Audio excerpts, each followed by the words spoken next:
Hello, bookworms. Today, Cassie and I are here for another Spies with Wines book club. Today, we are going to be discussing Lord of Shadows by Cassandra Clare. And as always, we are first going to start off by telling you what we are drinking and what we are currently reading and our names. Important stuff. Yeah. So I'm reading this really good book. It just came out. It's called The Gentleman's Guide to Vice and Virtue. I know it's on Kristen's list, and I'm almost done. I maybe have like 150 pages left, and it's just so cute. It's like a 1700s road trip novel about two boys who are in love with each other, and they can't ever be together because it's 1700s. You should read it. It's really cute. I'm also drinking a rosé because it's still rosé season, so why not? It is called Whispering Angel. And I honestly picked that up because we're doing a Shadowhunters book. Angels, Shadowhunters, and it's pretty good. Perfect. Okay, I am Kristen. I am currently reading Strange the Dreamer by Laini Taylor. That's the UK cover? Yeah, with the blue pages. Mm-hmm. I actually don't have too much more of it left, and I really want to finish it this weekend because it is, like, amazing. I'd been putting it off, and I don't know why, because it's so good. So I really, really like that one. And I am drinking fancy Pinot Grigio. This is the expensive stuff. It has a map on it, which I chose because there is so much going on in this vast world of shadow hunting. And also, it was in my apartment. It's convenient. Yeah. So that was really the reason that I chose it, but whatever. Okay, so we have so much to talk about because there were so many things that went on in this book. Like, it's so long. It was so good. So much better than the first book. I don't know if you feel the same way. Yes, no, I agree. But yeah, there's just like a lot to get to. So we'll just start at the beginning. So first of all, really important question got answered. We had a beginning conversation. Obviously, if you haven't read this, there will be major spoilers. So all the spoilers. So in the beginning, we find out why Clary has been saying no to Jace, why she won't marry him.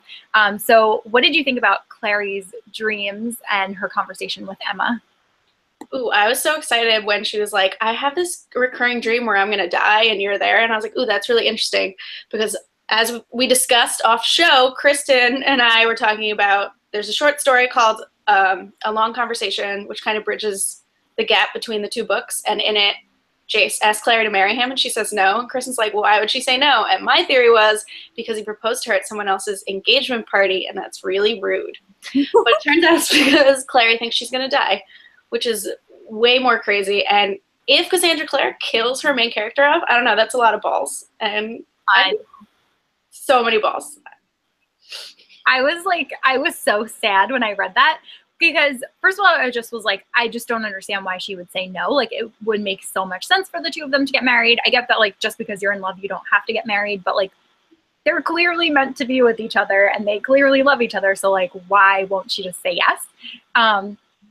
So when she said that it was because she had dreams that she was going to die, I was like, oh, my God. Like, and I had already known that some people finish the book, and I was like, Clary's dying. Like, that's what's going to happen at the end of this book. It's just, I just have to accept it now because it's going to happen. And I thought that was so sad. Like, it was just so cute. And, like, the fact that she asked Emma to tell him, like, oh, like, once I die, can you tell him that this is why I wouldn't marry him? I was like, that is, like, a lot of responsibility. She couldn't, like, hide a note somewhere. She'd know he'd find it. Yeah, it was so sad. So that, but then also, like, with their conversation, I really just wanted Emma to be like, listen, I'm in love with Julian. Because Clary already knew, and, like, she alluded to it also. She's like, oh, I just had a feeling that, like, you had something with someone else.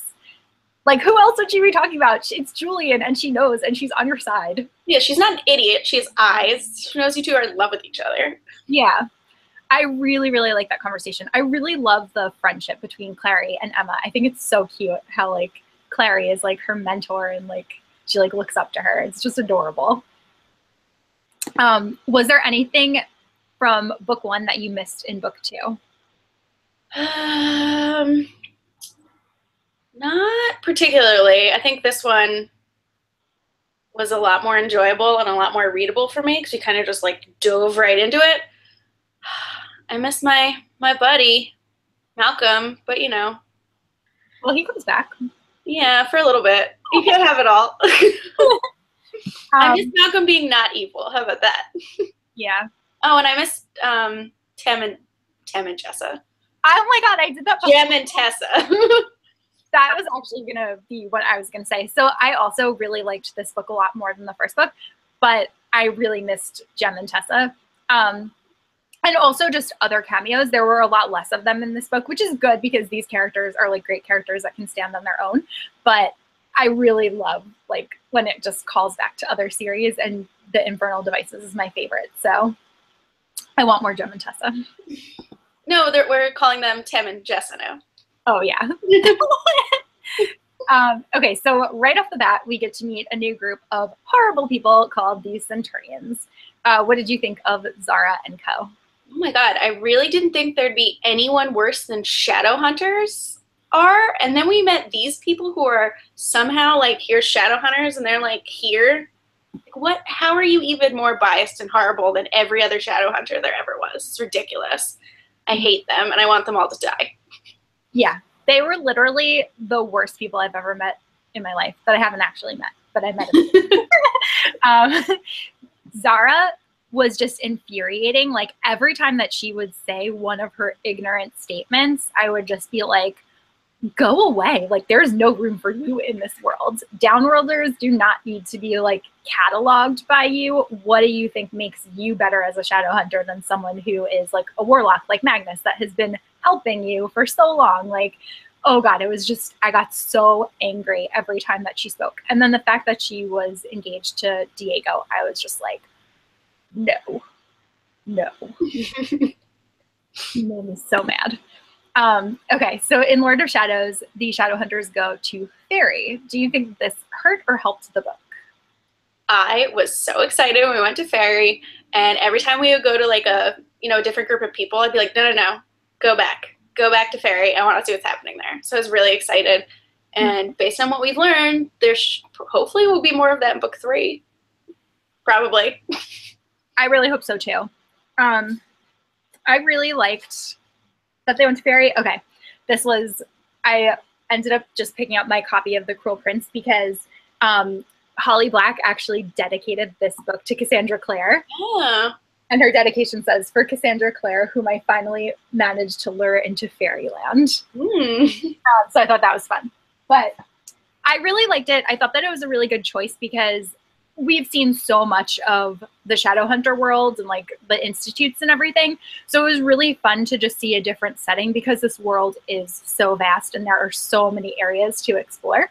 So it was nice. Like we got to see a little bit of Fairy when Clary and Jace went there in the Mortal Instruments, but this was like definitely a way more in-depth like, look at Fairy and just like the politics behind Fairy and even just like Gwyn from like The Great Hunt and the Unseelie Queen and also those like 7 guys that can't die until end of book 1.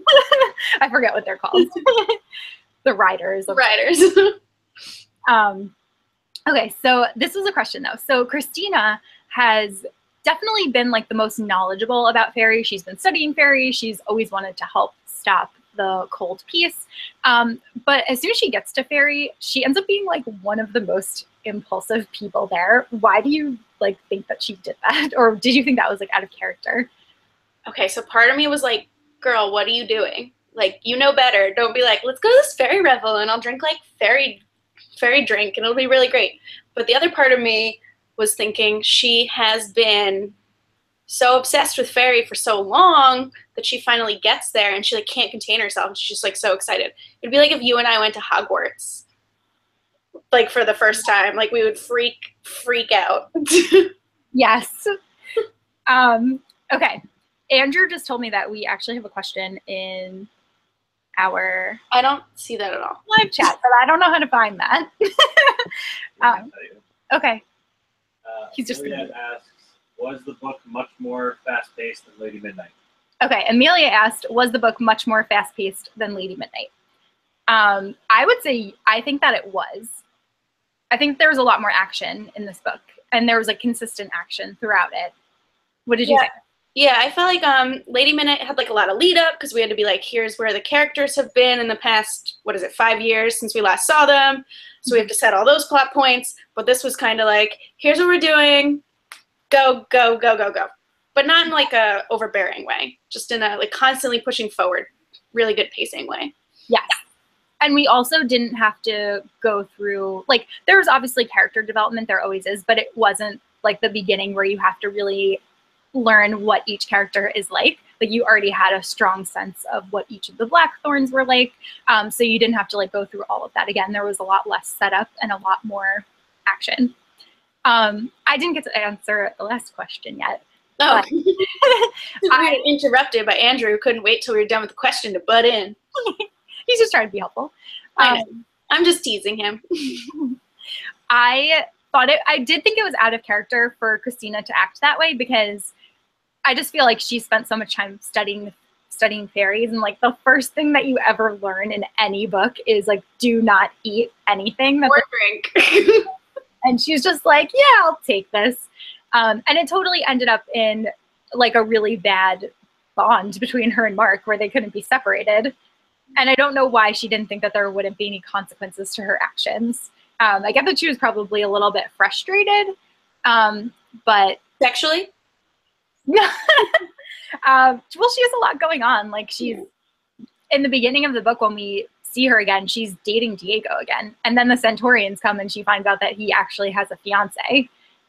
So she has to deal with that. And then also she's like totally in love with Mark, but her best friend Emma is pretending to date him so that Julian hates her.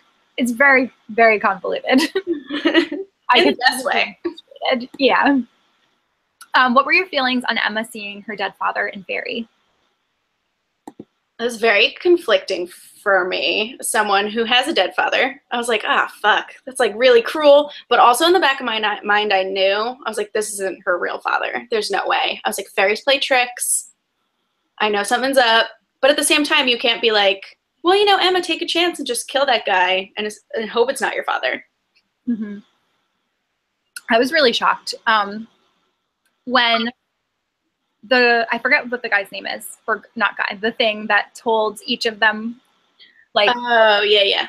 when they would go into Fairy, when she was told that she would see the face of someone who, like, she loved, who was dead, I honestly thought that she was going to see Malcolm fade. I thought that that's where he was going to come back. So when she pulled off that helmet and it was her father, I was just like, oh no, because you were like, he's been dead for so long, like, there's no way that it can be him. But that was the only way to get a Shadowhunter as strong as Emma to like question killing this guy. So that was like really tough. And I cannot even imagine like the internal struggle that she was going through as soon as she saw his face. That was just so mean and so typical of fairies. They're so mean and cruel. They always are. They love it. I love it too. Me too. Fairy books are always like some of my favorite books. Okay, so once they're in Fairy and they, like, that whole part ends, then the Seelie Queen takes Julian. She tells him to come with her because she has to show him something. And we see Arthur and what's happening with him and Malcolm. Do you think that Arthur redeemed himself during that scene? Man, I kind of forgave him. I mean, he was horrible to the children, like, from the second he met them, but he's also not all there. And I don't know, to sacrifice himself like that without even like questioning, like, he knew what he was going to do the second he like kind of sent Kit off into the portal to go to London. Like, he knew, like, he had a plan. He's like, there's no going back. So yes. Yeah. Question, yes. I think so too. He definitely, I wish that we could have seen like more of him, because he, especially like before he lost his mind, because he's obviously a really intelligent guy. He's had a lot happen to him. And he, like you said, like, I mean, I don't necessarily think that he was horrible to all of the Blackthorns. I think that he is struggling with his own stuff, and he really did care about them. It just didn't come out because of everything that he was dealing with, which is really sad and unfortunate. But I do think that that final act proves like that he really does care about his family. And yeah, I was like, I can't believe that he just went and did that. Like, and for Julian to watch it with everything that Julian has gone through with his uncle, I think that was like really important, and like really a way for him to see that his uncle did care. Yes, all I can think back to is that, I think it was in, I don't remember which book, was it in Lady Midnight where they had the flashback to like when they first meet him and they're like, yeah, we're gonna have an uncle and we're gonna be a family, he's gonna love us, and he's kind of like, hey kids, what's wrong with that one, you know? Yeah. He's like really cold to tie, and because, you know, shadow hunters don't understand the spectrum or anything like that. Mm-hmm. Which is actually interesting because, I mean, he was struggling with his own things, so he wouldn't have been accepted by the Shadowhunters if he didn't have that drug from Malcolm to fool them.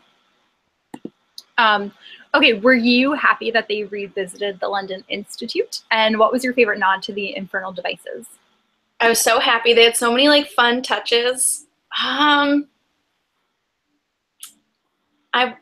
was gonna say Jessamine, but I loved like they kept going through the library books, and like Will would put like really sassy things in it, and Jem would like sign all his name in them to like kind of mark them as his. So I thought that was super cute. And like if you hadn't read them, it wouldn't like, you know, ruin you too much. But if you did read the Infernal Devices, you'd think it was like the cutest little nod to the series. Yeah, that was my favorite too. I think, who was it? Was it Ty that was like, who is this jerk WH that's written in all of the books? Yeah. Oh, William. I'm so excited. But yeah, it was also really cool to see Jessamine, and it was amazing that Kit was able to see her because the Herondales can see the ghosts. Like I thought that was such a nice touch, and she was so funny in it. Like, and when Kit would be relaying what she would say, and then I'd be like, oh, but I don't know if I should say the second part of that. That was really funny. I was really happy that they were there, but there were a lot of other little things too, like there was the carving of like the two people. That was really cute. And then this I had not put together at all, but I watched Emma from Emma Books' review of Lord of Shadows, and Evelyn, who was the head of the London Institute like currently, her last name, I forget what her last name is, but it's the same. I think it was either the same name or the same last name as the person that Robert Lightwood had an affair with. Oh. Yeah, so that's interesting, and I don't know if that will end up coming back again. But I thought that was like a fun touch too, because I love that like pretty much everyone is related in some way. Like every character is important. I don't think that Cassandra Clare has ever just put like a throwaway character in any of her series. Okay, so Julian and Emma head to Malcolm's cottage in Cornwall so that they can learn about Annabelle's past. What did you think of their time there? Their little love cottage on the sea. It was a cute parallel. I think one of them mentions in their POV that it's like, oh, this was a place for like two people who couldn't be together to like, you know, get away and spend their time and fall in love. And that's kind of what Emma and Julian did. So I thought that was really cute. But, you know, it couldn't last, unfortunately. Yeah. Magnus shows up, ruins everything. He does have a way of doing that. Yeah. Makes things really awkward. Yeah. That was so funny. I thought that was so like on brand for Magnus.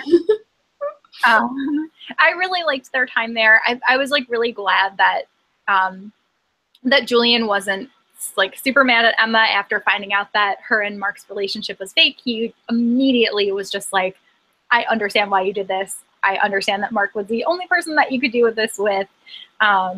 So he didn't like hate her. He just ended up loving her more, essentially, which is not what is good for Parabatai, but it was good for us as readers. Ship Julian and Emma together. So yeah, I thought that was really cute. And like you said, I did also enjoy that parallel. And I thought that it was interesting to learn that Malcolm and Annabelle had fallen in love like as children, because also that's how Julian and Emma fell in love. Demon baby kid. Yeah. Little teen demon. Okay, so what do you think about Emma and Julian potentially breaking all of the Parabatai bonds ever? And do you think there's another way that it could be broken? I really hope they don't do that. That would be incredibly selfish. I mean, come on. Like, to break every bond everyone has all over the world just to, like, so you two can be together. Like, I get that you're teens and you're all hormonal and you're in love and you think you're going to be in love forever. I mean, I think that they actually will be, though, because they've been in love for a long time. I know, and it's a book. But,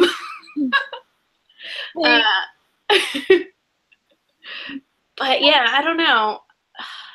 I don't think that Emma would be able to live with herself if that were the route that they were to go. I think that would be horrible. I would not like to see that. I really like seeing Simon and Clary as parabatai. I think they're like the perfect match. And also Jace and Alec, like those are just such strong bonds. And also like shadow hunters that have parabatai, when they're in battle, they are stronger when they have their parabatai. So I feel like to sever that bond would also be a huge disadvantage for like when they're trying to fight demons and stuff, because they won't have that extra added strength that they would have without that bond. So like in addition to all of like the feelings, I think that it would also be like a big disadvantage just for saving the world. Yeah, I just can't see them doing it. I think that there has to be another way.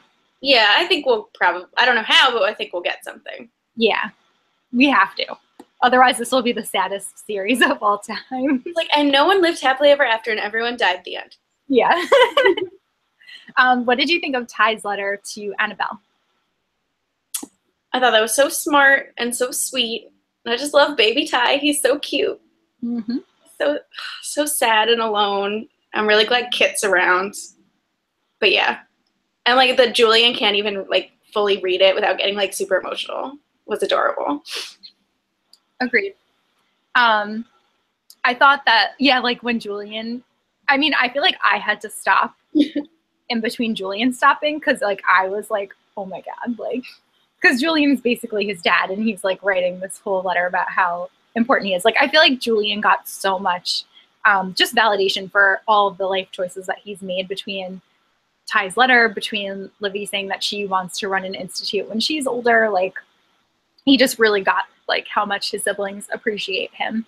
But I thought that that was also really smart of Ty. And I think like Ty is obviously different than the rest of the shadow hunters, but it's because he's different that he was able to make that distinction that like, this is where she would find the letters from Malcolm. It was like just very out of the box thinking. And it was really, really smart. And I just love him and Kit. I just think they're so good together. They're like the Hardy Boys. My God, Ty wants to be detective. He's so good. Cute. I just want to like give him a Netflix subscription so he can binge watch. Like, they have internet. You can do it. I know, but like they're not really supposed to. Yeah, they all seem to be getting computers though. That's true. Maybe it'll be a new age of shadow hunters where technology's cool. I hope so. Overall, did you think that Julian is a good guy or a bad guy? I think he's a good guy, but he has so many questionable decisions and all that stuff where Emma's thinking about he'll do anything for his family. Mm-hmm. Anything, like even if it means sacrificing someone else or doing the wrong thing. And they kept having those flashbacks where she was like kind of terrified of his decision making, which I'm sure is foreshadowing something really big in book 3. I hope. Yep. But I think deep down he means well, even if, you know, he does not make the best decisions at all times. I'm really conflicted on his character because he does everything with his family in mind. But people that are evil, like, generally believe that what they're doing is right. And he really, like as soon as he found out how to break the parabatai bond, Emma was like, well, we can't do that. And Julian was like, but can we? But, you know. Yeah, he's like, but, like, what if we did? But, like, I want to make out. Yeah. So I feel like he just will go to questionable lengths. So it's really hard to pin him.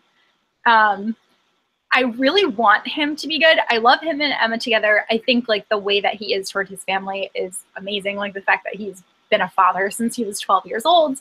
But it's really hard to, like, get behind him when he says some of the things that he says. And, like, Cassandra Clare is constantly pointing out what a great liar he is. And like at the end of the first book of Lady Midnight, when it took him no effort at all to be like, oh, Ansel Nightshade is running this illegal pizza company. And oh, and I've been saving evidence up just in case we needed it. yeah, like it was just like, whoa, like you really got a lot going on in that head of yours. So I don't know. I'm like I want him to be a good guy, and I appreciate that he's protecting people that I love, but the majority of me feels like he's maybe not so good. Surprise evil villain. What? Surprise evil villain of the series. I know. Well, I really thought that he was going to be the Lord of Shadows. Oh. But he's not. How much do you love the dynamic between Gia Penhollow and Diana? Oh my god, they were so much fun. Like, they felt like something out of like House of Cards or Game of Thrones, like very political, but like I really liked them. Me too. Like a nice like look into the Shadowhunter politics too, which I feel like we don't get a lot of. Uh-huh.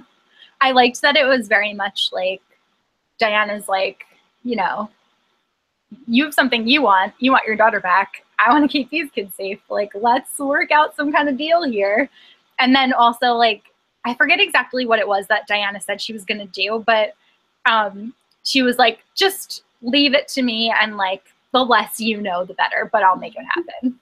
I was just like, yes. I thought that was so good.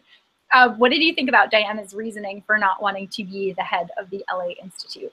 Ooh, that was really interesting. I don't think I've ever read a fantasy novel with a transgender character. Wind Witch. Right? Oh, yeah. I don't think I've ever read... Nope, that doesn't work either. I don't think I've ever read a Cassandra Clare novel. Okay, that works. I forgot about Wind Witch. Yeah, and then to have... His name is escaping me. My buddy. Gwyn. Because he's a fairy, so he's not like, oh, that's, like, you know, that's weird, I don't get it. Should explain it to him, of course, but... Not just a fairy, the head of the wild. Head of the hunt.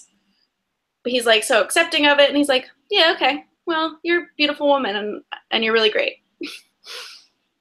His reaction to it was, like, the best. And it totally made sense. I loved that it wasn't, like, I don't feel like it was used as a plot twist or anything. Like, we knew that Diana had been keeping secrets, and she's not at all ashamed of who she is, but she knows the way that the Clave is and the way that the rest of the Shadowhunters are not accepting. So, like, that is why she was keeping the secret. And she knows, like, if she admits it, they'll probably, like, kick her out, and then who's going to take care of the kids? Exactly. Like, I feel like the reason that she hadn't told anyone is because of other people. It didn't have to do with her own, like she wasn't embarrassed at all. And Gwyn's reaction was the best. He just immediately, like, hugged her. And Yeah. You're the most beautiful woman ever. I was like, no. Their like instant connection from the beginning when he like showed up at the LA Institute and she's like in her pajamas and he gives her the acorn. He's like, hey, oh gosh, hey, what you doing? Like, so meant to be. Like, this has to happen. Mm-hmm. That made me really happy. And I feel like, and like, she is so awesome, and like knowing everything that she's been through makes her like exponentially more awesome. Mm-hmm. And we know like Gwyn is the leader of the Wild Hunt, so I feel like they're just like the ultimate power couple. Like, I can't wait to see what they do in the next book.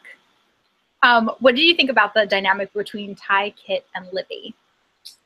Ty and Kit were so cute. Just, they're like my new favorite. Like, the second they started talking, I was like, they're going to be best friends. They're going to be a pair of a tie in the future. Well, it's sad why that happened, obviously. I love that Ty sleeps outside of Kit's door. Oh, that's so cute. I felt like there might have been a little, like, romance for a little bit. Yeah. Like, because Kit kept talking about, like, man, Ty is so cute and good looking. And the fact that he immediately understood, like, why he is the way he is and didn't judge him for it was adorable. I loved the scene of him, like, explaining to Julian, like, what? You don't know any of this? Like, have you like, you guys don't have doctors or anything? I don't understand. yeah. I'm really curious where that's gonna go. Kit is probably like one of my new favorite characters from this book, but I initially thought that they were gonna be parabatai, and when he was kissing Livy, he said like something like, this feels okay, but like something feels off. So that's why I was more interested in like the romance aspect between Kit and Ty. I could see that happening. And I'm wondering if potentially Emma and Julian can break the parabatai bond, and like maybe Kit and Ty might go through something similar, because they're like so perfect together. Yeah. But also like I could see them being parabatai. So I'm really curious like which direction. Yeah, where's it gonna go? Them in. Yeah. And Livy, like, oh my gosh. I'm still crying inside. Who was your favorite couple or throuple, as you have coined as a new word? Is that a real word? Like, I was like writing it, I was like, throuple. Is that a thing? That's not a word, but it is now. You know, throuple. I really love Diana and Gwyn, but as we discussed, I'm kind of into Mark and Kieran and Christina. Yeah. Like, I don't know. And they keep hinting at it, you know? Even Emma said it. She was like, you're headed for like a sexy fairy three-way. Three-way. I remember like I texted you while I was reading, and I was like, this has never happened before, but I kind of want all three of them to be together. And I think I was a little farther along than you, and I was like, oh yeah, something's definitely gonna happen. They like worked really well. I think they were my favorite of the book. As much as I also liked Diana and Gwyn, as much as I also love Emma and Julian, despite Julian being probably evil. He'd be a serial murderer or a psychopath. Or a sociopath. He could be. Yeah. And I'm talking like main character things, because Alec and Magnus are like forever. Yeah, they're already cool though. They're already together. So yeah. Potential couples or throuples, maybe, is how I should have phrased it. Have your feelings toward Perfect Diego changed? No. Then what? I mean, I get it. Like, he's like in a situation against his will, but he could have been honest about it. I think she would have understood if he explained the situation. I think so too. I find it hard to believe that he couldn't find like a minute to take her aside and tell her what was going on. Yeah, before they even came, he could have been like, look, these people are coming, here's the thing. He even had like a private moment with her, which Zara interrupted. Like, you could have been telling her then. Mm-hmm. But to like put her through everything the first time and then to re-put her through everything again, I feel like that was so wrong. Like, he really was not redeemed for me. It was nice that his brother like came to explain everything. Yeah, but he should have had to hear that from his brother. Yeah, like, I don't know. I don't like him as a character. And also, I don't want him to get in the way of Christina and Mark and Kieran. Mm-hmm. Are you excited for more Drew in the next book after her role in this one? Yeah, I felt like she was kind of pushed aside this book, and I was like, what is she up to? But then they kind of threw that little scene in where, like, she had like a couple scenes, but nothing really major. And I was like, they're definitely setting up something really good for book 3 with her. Tabby, too. I felt like Tabby had more of a role in Lady Midnight than he did in Lord of Shadows. Yeah. But I really like Drew's character. Like, I love that she's obsessed with horror. Mm-hmm. And she's just like a really cool, like, gothic Shadowhunter girl. And it's also nice that she's like one of the only Shadowhunters that doesn't have like the perfect body. Do you think she's watched Buffy? Oh, if she hasn't, she has to. I want like a scene where she watches Buffy and is like, oh, there's a Drusilla. Yeah. I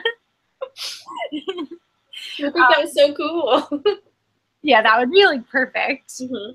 But I really liked her in the first book, so I wanted her to have more of a part. I liked that she started standing up for herself. Like, she told Julian, like, no, I want to stay. Like, I want to be involved in the adult side. I somehow got lumped into, like, being a child just because I'm younger, but I'm, like, not that much younger. And I could totally see how that would happen and how that would be unfair to her. I was really worried that, like, something bad was going to happen to her with her housing Diego's brother, because I was like, oh no, like, she's trying to prove that she is older and more responsible than she is, and, like, something bad's going to happen. But I was really glad that she ended up being okay. And I'm, like, really interested in seeing where her storyline is going to go. Okay, so actually, so when Drew looked in Diego's brother's, is his name Jamie? I think his name's Jamie. I keep There's a J in it. Yeah. So she, like, looks in his bag and she grabs this, like, thing that immediately transports her to Fairy. And while she's there, she sees a child with blonde hair and green eyes. So this is totally Sebastian and the CLA Queen's son. Yes? Yeah, I'll buy that. Yeah. I, like, as soon as that happened, because I was wondering, I was like, they have to tie Sebastian back in here. Like, there has to be something else that's going to happen. Like, and they keep bringing him up, like, every once in a while, which can't be a coincidence. Yeah.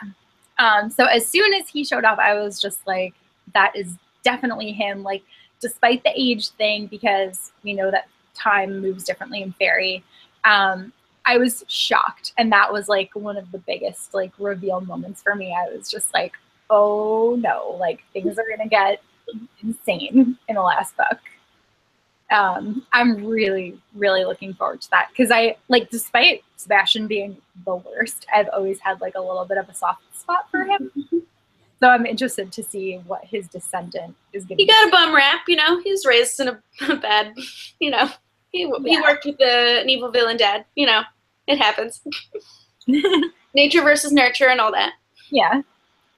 What do you think of the areas where the Shadowhunter runes and magic no longer work? That is really scary, but I also really enjoyed seeing them being like, oh crap, I'm, like, not so great without all these, like, runes that make me, you know, soundless and super fast and tireless. So it was really interesting to see them have to, you know, not rely on that crutch. So I think that was really interesting. And I'm sure that'll play a huge part in book 3. Yeah. It really, really humanized them. Mm-hmm. I mean, they're still really awesome fighters, but, you know, totally. You know. It was, like, they always kind of seem, I mean, as many of them that die as they do, they are, like, kind of infallible to a certain extent, and especially main characters. Like, none of the other main characters have really died until we got to this book. And their baby brother and the Mortal Instruments. Yeah. And Alex's brother. But he still really wasn't, like, a main character. Yeah. He was more secondary. He was just a baby. Yeah. Did you see, speaking of main character deaths, did you see Livy's death coming after it was foreshadowed earlier on? Yeah, I read that question, was like, don't remember any foreshadowing whatsoever. Remember, okay, so her, Kit, and Ty went to the night market. Okay. And she almost died there. Mm-hmm. And Ty kept talking about how, like, Ty was so upset, and he kept talking about how he didn't know what he would do without her. He didn't think that. Okay. And he was so mad at himself that he put her in danger, and, like, that something could have happened to her. And then just looking back, I was just like, whoa, like, yeah, this was coming. Well, I didn't see it coming. I didn't initially, but then afterward, I was like, I bet that was, like. Yeah. I didn't. It was very sad, but I also didn't really connect with Livy too much in this book, which made it less horrible for me, I guess. But that's just me. It was still really horrible. And Cassandra Clare, you're a monster. But were you more affected by Robert Lightwood than you were by Livy? No, Livy's a child, so it's like horrible. And I guess the more horrible part of it to me was how Ty's gonna react. Yeah. His twin dying, then Livy dying. I could. That makes me a bad person. Yeah. No. I'm like thinking in my own head. I would agree with you. I think that Livy was less of a character than someone like Ty, someone like Drusilla, like where they have a very clear defined thing. And like, I feel like Livy's thing was that her and Ty were twins and like they got along. She really didn't have her own, you know, arc or anything. So like if Ty had died, I think it would have been a lot more traumatizing for me. Same. I'm still really upset that she's gone. But it was horrible. In front of everyone, no less. Since you said that, like, I'm thinking about it, and like I think her death was so powerful because you're like, oh my God, how is Ty gonna deal with this? How is Julian gonna deal with this? How is Kit gonna deal with this? Like, I think if it was any of the others, it would have been like, it would have destroyed the readers. As yeah, I think it's just extra horrible because they have this twin connection. Mm-hmm. So do you think that Cassandra Clare is a monster? Yes. Yeah. She only murders children. Like, why keep murdering children? And I think I had read in, like, I had seen a brief interview where she kind of, like, she planned this from the get-go. Like, she knew, like, she was going to kill Livy. Like, it's not something she decided. She was like, I'm definitely killing Livy from the start. Maybe that's why she didn't develop her as much as the others. Yeah. Yeah. She's like, I don't want them to miss her too much. What do you think of the Warlock Sickness? And do you think it's tied to like the Shadow Hunter blight in the areas? And also poor Alec. I have no idea, but when that happened, because I'd seen on Goodreads that everyone's reaction to this book was, oh my God, what have you done? Cassandra Clare, you're a monster. Why would you break my heart like that? So I'm like expecting something horrible to happen, obviously. And when Magnus went down, I was like, is this it? Yeah. Is this it? But this was like, no, anyone but Magnus. But I kept telling myself, I'm like, but Magnus is getting his own books. Yeah. He can't die. Magnus is immortal. Yeah, that would have killed me. Me too. I don't think she would ever do that though. She'd know everyone would, you know, riot. Yeah. He has consistently been my favorite character in every single Shadowhunter book ever. Mm-hmm. And I don't mind when he shows up. He can be at all of them. Yeah, I'm always like, yes. Or like if he's not there, I'm like, needs more Magnus Bane. Where's Magnus? What's he doing? Is he busy? Why couldn't he be in this book? The one thing that I did love was when, like, okay, first of all, poor freaking Alex, his husband, his father, like, he has to take care of two children. He's got a lot going on. He's got a lot of pressure. His parabatai if Julian's a dick. But I love that he took it out on Zara. Yeah. That was like one of my favorite scenes, was when he just told her off and she's like, she was being her ignorant self and being like, oh, like, this is what happens. Like, oh, isn't this so funny that like he's immortal, but you know, he seems to be like dying now and you have to take care of him. Like, and he was just like, what? Like, oh my God, all of his responses, I was just like, yes, Alec, like, you tell that be. He was like, Yeah. And like, didn't you think that Magnus would outlive you and have to like take care of the children and you wouldn't be there to see things? And he's like, yeah, and I was really happy to know that my children would be with someone that loves them and like would remember me. And like, I was just like, oh my God, like that was when I cried the most in the story because it was like the happiest and the saddest. You should have really just backhanded her. Oh my God, that would have been so great. He deserves it. Mm-hmm. No one deserves to get like an arrow to the head more than she does. Who do you think is going to take over as the new Inquisitor? I'm so worried. I am hoping that it will not be a Dearborn. Yeah. But I feel like it will be. Yeah, I think that would be also the most drama-filled way to have it go, you know? Mm-hmm. But I want Helen, but it's never going to happen. Not now, at least. Yeah. I'm thinking that it's going to be a Dearborn. I'm thinking it's going to be Zara's dad. And then there's going to be a whole, like, Dumbledore's army thing going on. Okay. Where like the actual good Shadowhunters have to unite and like form an alliance and try to all 10 of them. Bad ones. Yeah. They can do it. They have to do it. It's going to be, I feel like it's going to be really stressful. Like they're going to be living in a really like scary society. Oh yeah, when everyone showed up with the signs, I was like, what is happening? Where are we? Besides Donald Trump's America. I feel like that's partially why she wrote it. Yeah. I was like, oh, you were really inspired. What do you think Julian photographed in the Black Book? Kristen, I have no idea. I really thought that would like make an appearance before the end, and it didn't. Well, it's definitely coming in the next Yeah. It's like he could, I would imagine that he did not find the Parabatai Right. spell in those first couple of pages. Right, yeah. It seems a little early to throw that in. That was, again, another just perfect example of Julian being evil, because he was like, Annabelle's from the past. She doesn't know what those ones are. Take photos. He's just like sneakily like, I'm wondering if he's going to offer it up to the Seelie Queen and be like, hey, I don't have the Black Book, but I've got like a little bit of it if you're interested. Sneak peek. Yeah. You think a magical book would have like charms protecting it from being photographed? You would think, but no. Yeah.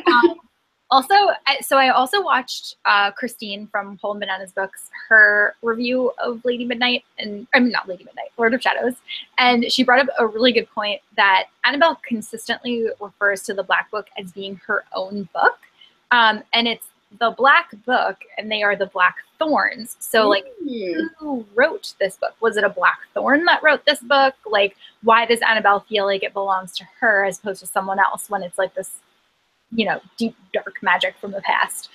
So I feel like that's a really interesting point to just consider, too.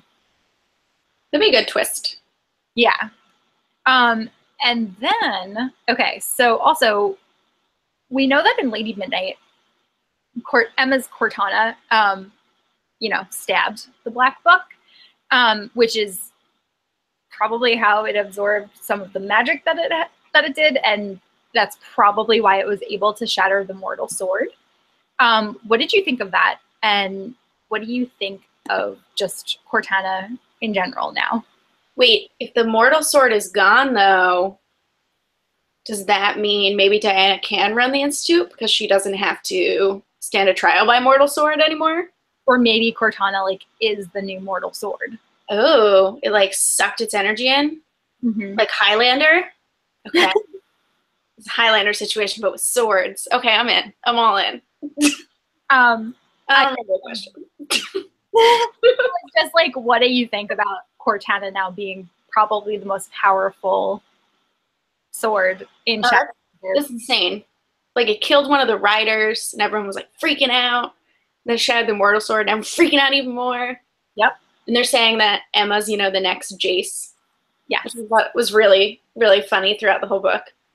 So I think with Cortana, she's going to be a force to be reckoned with. Mm-hmm. I also, like, so when Cortana killed one of the riders, I was like, whoa. But then when Cortana shattered the mortal sword, I was like, oh my God, this is the key to breaking the Parabatai bond. I feel like Cortana is going to be instrumental in severing Julian and Emma's bond. I'm imagining like a literal severing. Yeah, like, sword. Don't know how it's going to happen, but I feel like it's going to play a part. Okay. Somehow. I buy that. I also feel like if one of the Dearborns ends up being the High Inquisitor, that everyone's going to be after Emma and after Cortana because of how powerful that weapon is. But she obviously is not going to want to cooperate. So I could see our like Blackthorns and Emma and Christina and stuff having to go like underground and into hiding to get away from like the Clave and like the evil people that are running Shadowhunter world. They could hide in Fairy. They could what? They could hide in Fairy again. Oh yeah, they could. Maybe. I mean, it's not like a super safe place, but They have sun protection. They have that magical necklace. They also have Sebastian's son running wild. Yeah, all kinds of good stuff. Yeah. Who's your favorite Blackthorn? It would have been different last book, but it's tied. You're like, meanwhile, this was your question. You're right. That was my question. Last book, I really didn't have a favorite Blackthorn, but this book was like cemented Ty as my favorite Blackthorn. He's so precious. Me too. I think he has so much potential. And yeah, he's just like, he's so cute. He's so intuitive. And despite like being different, like he really tries to like pay attention to social norms and stuff and really try to like learn from what people tell him, which also led to some very funny moments. Oh my God, and he doesn't understand like hyperbole at all. So yeah. I just love him. He's definitely like by far the best Blackthorn. Who's your favorite non-Blackthorn? That would have to be Christina. I really love her. She's got an interesting arc coming her way in book 3. I think so too. But Kit is my favorite because I, like many other women, can never resist the Herondale. I feel like I just loved how Kit like embraced his role as one of the Herondales, and like who was it? One of the writers kept being like, "You look familiar," and like I know your face and stuff, and then someone was like, "Who are you?" And he was like, "I'm Christopher Herondale." And I'm motherfucking Herondale. Yeah. Like he's so like, with everything that's gone on with him, I just love the way that he has like acclimated to the rest of the Shadowhunters. I think like, oh, hold on a second. Do you get another one? Someone said, what are your predictions for the conclusion novel? Holly said that, and we will answer that very soon. But why can't we see these? I don't know. Andrew thankfully replied and said that we are having trouble seeing the chat, so he'll just forward us the question. Okay, thanks, Andrew. Yeah, thank you, Andrew. He gave a thumbs up from his... He's like our producer. I know. So now I forgot what I was saying. I was talking about how much I love Kit. So that, and then also like, there was one moment where I forget what he said. He said like something, and I guess, I don't know if it was in Emma's head or whose head it was in, but it was like the way that he said this one word I think he was talking to Zara. They were just like, he like conveyed all of the like sarcasm that Jace does in all the ways that he talks, like just with one word. Like he's hereditary. Such a Herondale, and it makes me so happy. I just love him. Okay, so I forget the question that I just said now. Oh, predictions for the conclusion novel. Yes. I definitely, is it the third one supposed to be the last one? Just out of curiosity. Yes. Okay. I think we're definitely gonna get a resolution to Julian and Emma. Yes, I think so too. That's my only prediction. Oh, and we're gonna get an end to the cold piece, I think. I really hope so. I also agree that I think that those things will happen. And I also am thinking that Kit and Ty are going to become parabatai. Okay. Because so at BookCon, Cassandra Clare announced that Kit and Ty are the protagonists for her next Shadowhunter series. And last? Didn't you say it was, the article you sent me said it was the last Shadowhunter series too. Oh, really? I didn't realize. That could have been just maybe an error on their part. I'm not sure. I didn't research it any further. I just can't imagine this world ending. Right. But I think like the fact that they're the main characters makes me think that they're going to become parabatai. I don't know. I just have a strong feeling about it. And they're destined, obviously. And what? They just seem destined to be parabatai. They do. I'm really hoping, I'm actually hoping that there won't be a way to necessarily break Emma and Julian's bond, but maybe there will be a way to be able to be a parabatai and be able to be in love with your parabatai. Because that would not only help Julian and Emma, but I feel like that would also let Kit and Ty be able to be together. Mhm. I think that would work really well. How convenient. It would be, but it would make me happy. Okay, so there were a lot of shocking moments in this book. What did you find the most jaw-dropping? There's so many moments, but I think my favorite was mostly because it reminded me of The Mummy, which is the best movie of all time. The Mummy starring Brendan Fraser, not the new Mummy starring Tom Cruise, which is a hot piece of garbage. So Malcolm spends years and years and years bringing Annabelle back, and her response is to get up and stab him to death. And I was really shocked, but I also kind of really loved it. But it really reminded me of The Mummy too, because in The Mummy, spoilers, Imhotep spends 2 entire movies bringing Noxunamun back to life, and then when they're dying, she completely abandons him and runs away and is like, peace, bitch. I actually never saw those. You need to watch the first one. The rest are garbage. Andrew also just like turned around at me. Did he make a I'm disappointed in you face? 1999, The Mummy. Watch it. Okay, so that was shocking, but that wasn't, I don't think that was the most shocking to me. I think the most shocking was the ending when all hell broke loose in that meeting. Like, I was expecting something to happen. I wasn't expecting Robert and Livy to die and Magnus to be sick and Helen to be back. And like, I don't know. It was just like everything happened within one chapter. And I was just like, what? Like, I don't know. That just blew my mind. The whole ending. What was your 20 pages of insanity? It was like unreal. Mm-hmm. What was your favorite moment? Okay, this is such a tiny moment, but I really loved when they have to go to Ferry and Christina's like, we should take the moon road? Mm-hmm. I really loved that part. I don't know why. It was just so magical that like the beam of the moon hardened. It's such a tiny moment, but I really love that. The beam of the moon hardened and they could walk across the ocean. Yeah, that was really cool. I don't know. It made me really happy for some reason. Understandable. I think,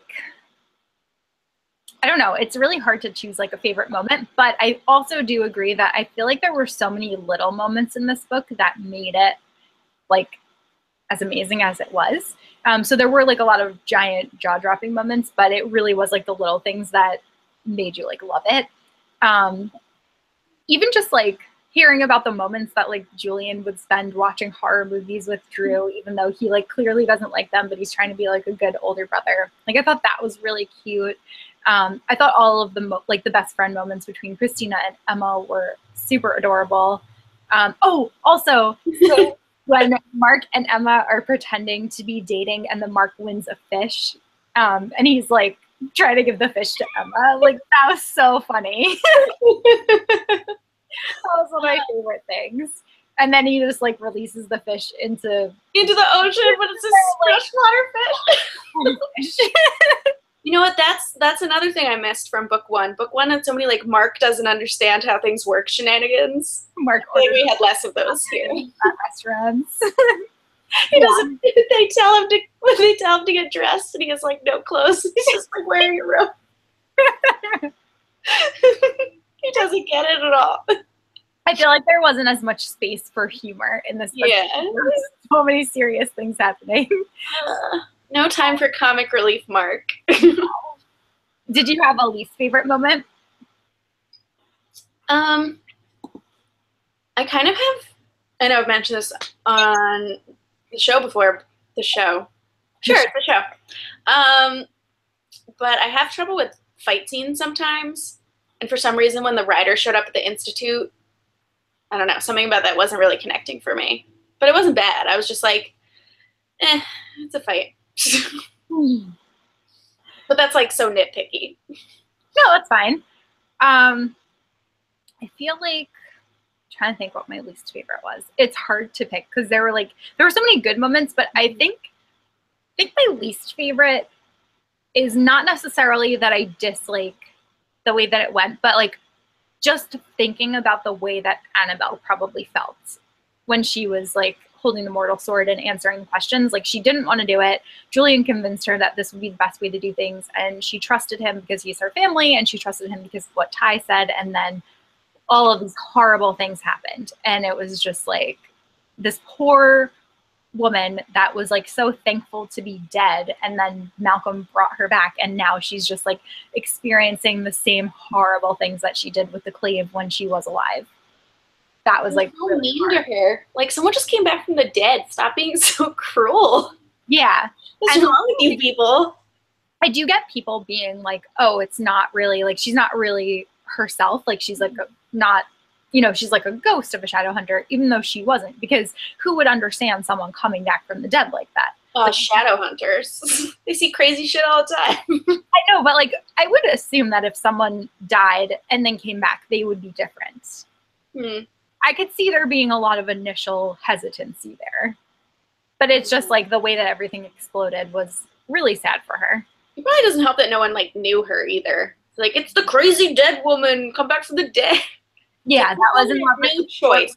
That, you know, betrayed us all. She was brought back from the dead without her consent, much like that terrible movie Passengers, which wasn't about bringing people back from the dead, but similar. I did not see that movie either. Don't. It's a piece of rotten pile of There's garbage. lots of things here. I just got really angry because I remembered how bad that movie was and how much I hate everything about it, and I wish Chris Pratt's character had died and been shot into space. My brother didn't like it either. Bad movie, and it was stupid. How do you think The Dark Artifices compares to other Shadowhunter series? Nothing could touch, at least right now, haven't read the third book yet, nothing could touch the Infernal Devices. Agreed.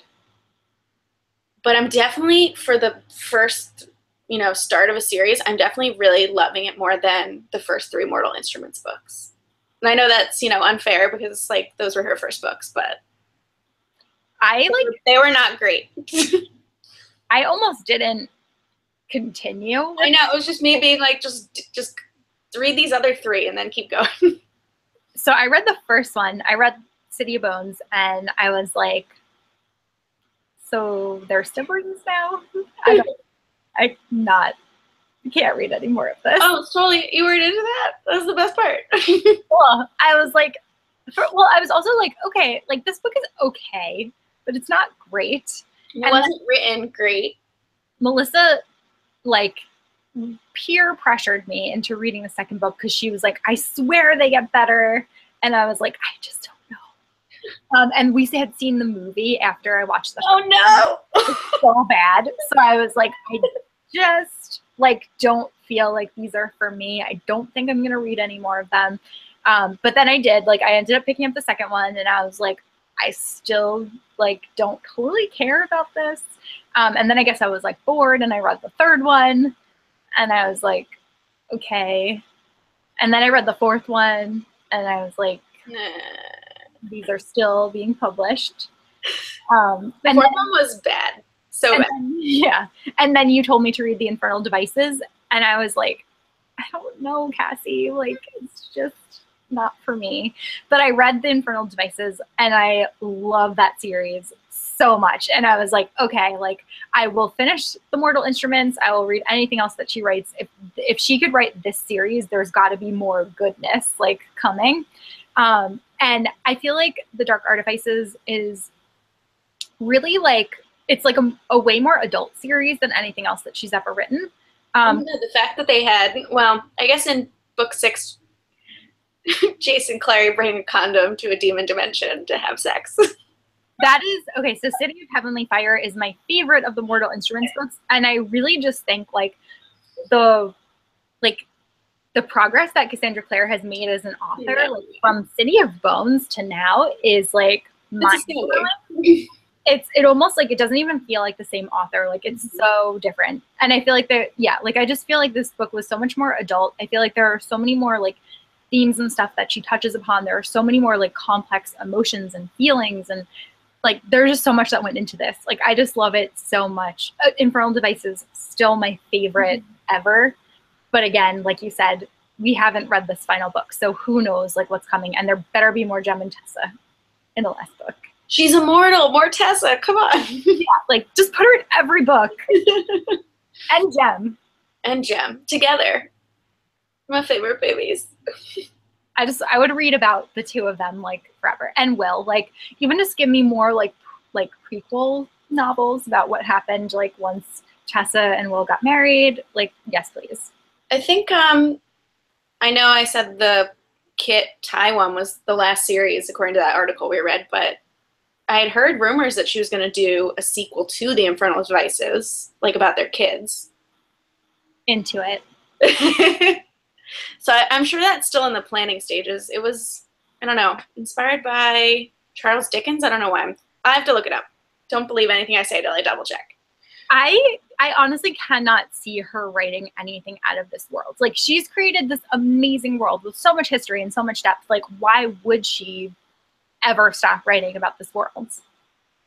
Yeah, I feel like it doesn't make sense too. Okay, so we kind of touched upon it. We're both really excited that the next series is going to be based on Ty and Kit. I think we're both also really, really excited for the Magnus Bane adult novel that's going to be coming out. And I feel like we should probably wrap this up because we're definitely at over an hour now. So how many stars did you end up giving Lord of Shadows?